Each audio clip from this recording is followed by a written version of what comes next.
World. Moi, c'est Léon. Je suis en école d'ingénieur. Je suis aux mines de Saint-Étienne, sur le campus Provence à Gardanne, une petite ville juste à côté d'Aix-en-Provence.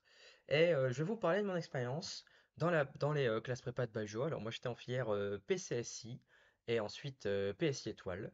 Donc, je vais vous parler un peu de comment j'ai vécu mes années là-bas et de ce que j'en tire personnellement et scolairement. Donc en termes de quantité de travail, on a une quantité de travail assez élevée et un rythme très dense.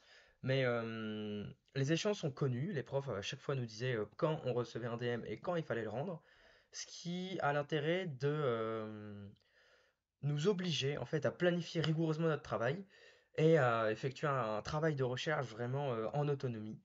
Donc on avait vraiment une qualité d'enseignement au rendez-vous en fait. Les professeurs qui vous enseignent des choses, qui sont devant vous, ont beaucoup de recul sur ce qu'ils font. Ils ont une vraie expertise. En fait, la plupart sont des docteurs, hein, donc c'est une expertise et un niveau de technicité assez impressionnant. Donc franchement, la qualité d'enseignement est vraiment au rendez-vous. Sinon, si on parle un peu de l'ambiance à Baggio, entre étudiants et avec les professeurs, l'ambiance était vraiment au rendez-vous. Il y avait un vrai esprit de solidarité et de compréhension, franchement. C'était une compétition saine, on va dire, où il fallait donner le meilleur de nous-mêmes pour la satisfaction intellectuelle d'abord et aussi pour le sentiment d'accomplissement qu'on pouvait ressentir quand on avait bien réussi un devoir ou des choses comme ça. Donc l'avantage c'est que de faire une classe prépa, c'est que ça fait vraiment très beau sur le CV. Et c'est des portes ouvertes quasiment partout. Et aussi on a un bagage scientifique euh, en fait qui est tout simplement exceptionnel. On est capable de comprendre des phénomènes complexes. On développe une sorte de cerveau reptilien capable de faire preuve d'abstraction. Et c'est une capacité vraiment essentielle en école d'ingénieur.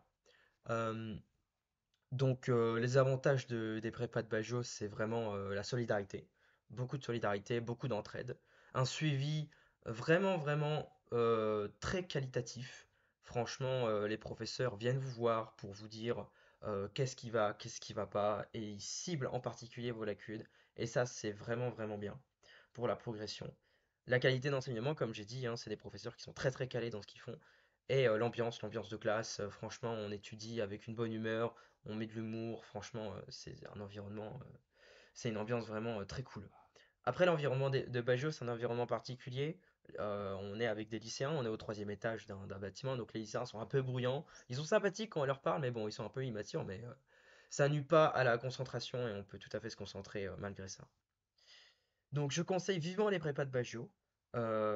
C'est beaucoup moins oppressant que les prépas classiques de type Wallon ou Federer, ce sont des bonnes prépas, mais elles sont surtout réputées pour attendre beaucoup des étudiants, quitte à les pousser à bout, alors qu'en fait à Baggio c'est complètement différent. On attend surtout de la progression et de l'investissement personnel. Donc personnellement ça m'a apporté beaucoup de rigueur, de la maturité et un meilleur autocontrôle en fait, une concentration plus profonde dans ce que je faisais et aussi beaucoup de recul et d'humilité quand plus on apprend des choses, en fait, plus on a conscience qu'on sait un peu rien, donc ça nous rend assez humble finalement. Et puis même, on échoue parfois et ça nous apprend à nous remettre un peu des échecs. Et scolairement parlant, il y a aussi un bagage scientifique et une technique vraiment implacable. Et on a vraiment un cran d'avance une fois arrivé en école d'ingé et des automatismes très utiles et parfois même essentiels dans certains cas. Donc si j'avais autre chose à dire, ces 2 années un peu sacrificielles, on va s'en rappeler toute sa vie, tant pour la difficulté que pour l'accomplissement personnel qu'on va en tirer. Si je peux donner un conseil, avant la prépa, il faut se débarrasser de ce que je pourrais appeler les leurres de la vie, comme TikTok, comme Instagram, comme Twitter, ou comme toutes les autres applis chronophages qui vous rendent dépendants. C'est un peu des freins à la réussite, à l'épanouissement intellectuel, et même un moyen de vous rendre triste ou dépressif parfois. Donc il faut vraiment désinstaller tout ça. Donc vraiment soyez forts et vous serez content d'arriver au bout du chemin et de regarder derrière vous tout ce que vous avez accompli. Voilà tout. Allez, bon courage.